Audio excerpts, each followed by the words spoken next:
Hello friends, உங்களோட day 17 weight loss challenge எப்படி போச்சு? சூப்பரா போச்சுன்னு நினைக்கிறேன். என்னோட டே வந்து ரொம்ப சூப்பரா போச்சு. எந்த சீட்டிங்கும் பண்ணாம clean eating day. So நான் breakfast, lunch, dinner 3 meal of the day என்ன சாப்பிட்டேன் அப்படிங்கறத நம்ம பார்க்கலாம். சில பேர் questions கேட்டிருக்கீங்க. இந்த மாதிரி வீட்டு வேலை household activities மட்டும் பண்ணா போருமா? அது weight lossக்கு help பண்ணுமா அப்படின்னு கேட்டிருக்கீங்க. நம்ம ஏற்கனவே பார்த்த மாதிரி 80% of the weight loss comes from diet, 20% தான் physical activity மூலமா வருது. அந்த 20% வந்து நீங்க வாக்கிங் 10,000 ஸ்டெப்ஸ் போலாம், இல்லனா வந்து இந்த மாதிரி வீக்லி ஒன்ஸோ வீக்லி ட்வைஸோ உங்க ஸ்கெடியூலுக்கு ஏற்ற மாதிரி ஃபுல் டீப் கிளீனிங் பண்ணலாம். நீங்க வந்து மாப்பிங் பண்ணலாம், ஸ்வீப்பிங் பண்ணலாம், வேக்யூமிங் பண்ணலாம், டாய்லெட்ஸ் பாத்ரூம்ஸ் எல்லாத்தையும் ஃபுல்லா கிளீன் பண்ணலாம். இதெல்லாம் பண்ணும்போது உங்களுக்கு 20% பிசிக்கல் ஆக்டிவிட்டி கிடைக்கிறது. So between walking plus household activities plus வந்து நம்ம 5-10 minutes exercise பார்த்தோம், இதெல்லாம் பண்ணும்போது உங்களுக்கு அந்த 20% ஒர்க் அவுட் கிடைக்கிறது.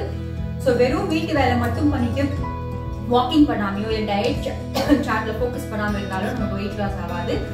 வந்து உங்களுக்கு ஒரு ஐடியா கிடைக்கும் அப்படிங்கிறதுக்காக என்னென்ன ஹவுஸ் ஹோல்ட் ஆக்டிவிட்டி, என்னென்ன கேலரிஸ் பர்ன் ஆகும் அப்படிங்கிற டீடைல்ஸ் நான் வந்து லிஸ்ட் பண்ணிருக்கேன். இன்னைக்கு வந்து எனக்கும் வந்து கிளீனிங் டே. ஸோ டிஃப்ரெண்ட் ஆக்டிவிட்டிஸ் நான் பண்ண அதுக்கு என்ன கேலரிஸ் பர்ன் ஆகுது அப்படிங்கறதே நான் வந்து உங்களுக்கு சைட்ல டிஸ்பிளே பண்ண போறேன். ஸோ உங்களுக்கு ஒரு ஐடியா கிடைக்கும். ஏற்கனவே சொன்ன மாதிரி டயட் சார்ட் ரொம்ப முக்கியம். அதை வந்து மறக்காம வந்து ஃபாலோ பண்ணுங்க. எனக்கு வந்து அதுலதான் நமக்கு வந்து முக்காவாசி வெயிட் லாஸ் நமக்கு அதான் வரப்போகுது. எக்ஸ்ட்ரா பிசிக்கல் ஆக்டிவிட்டி வீட்டுல நம்ம ஆக்டிவா இருக்க நமக்கே தெரியாம நம்ம நிறைய கேலரிஸ் பர்ன் பண்றோம். ஸோ ரெகுலரா உங்க வீட்டு வேலையை மட்டும் ஃபோக்கஸ் பண்ணாம எக்ஸ்ட்ரா வாக்கிங் பண்ணுங்க, முடிஞ்சளவு 5-10 minutes ஒர்க் அவுட் பண்ணுங்க. கண்டிப்பா வெயிட் லாஸ் குறையும் ஃப்ரெண்ட்ஸ். அந்த நம்பிக்கை விட்டுறாதீங்க. முயற்சி மேல கீழே வெயிட் லாஸ் ஆனாலும் பரவாயில்ல. சில பேர் சொல்லிருக்கீங்க எனக்கு குறைய மாட்டேங்கிறது, எனக்கு கொஞ்சம் ஏறுறது அப்படின்ட்டு. முயற்சி மட்டும் விட்டுறாதீங்க. கண்டினியூஸா நம்ம நேற்றுக்கு வீடியோல பார்த்தோம்ல, கண்டினியூஸா ஒரு விஷயம் பண்ண வெயிட் லாஸ் ஆகும் அப்படின்ட்டு. ஸோ முயற்சி மட்டும் விட்டுறாதீங்க ஃப்ரெண்ட்ஸ். ஆல்மோஸ்ட் ஹாஃப்வேக்கு மேலேயே போயாச்சு, 3/4 வந்தாச்சு. ஸோ இன்னும் கொஞ்ச நாள் தான். பட் ஆனால் கொஞ்ச நாள் மட்டும் இந்த ப்ராக்டிஸை ஃபாலோ பண்ணிட்டு விட்டுறாதீங்க. இது லைஃப் லாங் எவ்வளவு முடியுமோ அவ்வளவு தூரம் நம்ம கடைபிடிக்க வேண்டிய ஒரு ப்ராக்டிஸ் ஃப்ரெண்ட்ஸ். ஸோ வந்து இப்போ வந்து நான் என்னோட டேல என்ன சாப்பிட்டேன் அப்படின்னு பார்க்கலாம். அதை தவிர என்னென்ன ஆக்டிவிட்டிஸ்க்கு என்னோட கேலரிஸ் பர்ன் ஆகுதுங்கிற டீடைல்ஸும் நம்ம இப்போ பார்க்கலாம்.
இந்த டீடைல்ஸ்லாம் உங்களுக்கு ஹெல்ப்ஃபுல்லா இருக்கும் அப்படின்னு நினைக்கிறேன். சோ இந்த வீடியோ உங்களுக்கு பிடிச்சிருந்தா ஒரு லைக் பண்ணுங்க, உங்க ஃப்ரெண்ட்ஸ் அண்ட் ஃபேமிலிக்கு மறக்காம ஷேர் பண்ணுங்க. இது வரைக்கும் இந்த சேனலுக்கு நீங்க சப்ஸ்கிரைப் பண்ணலாம், மறக்காம சப்ஸ்கிரைப் பண்ணிடுங்க. அந்த பெல் நோட்டிபிகேஷனை கிளிக் பண்ணுங்க. அப்பதான் நான் போடுற வீடியோஸ்லாம் உங்களுக்கு உடனுக்குடனே வந்து சேரும். உங்களுக்கு நாளைக்கு இன்னொரு டிஃப்ரெண்டான டாபிக்ல நான் உங்களை சந்திக்கிறேன். அது வரைக்கும் உங்கள் உடலும் மனமும் ஆரோக்கியமாக இருக்க என் வாழ்த்துக்கள். சீக்கிரம் பார்க்கலாம் ஃப்ரெண்ட்ஸ். Stay fit. பாய்.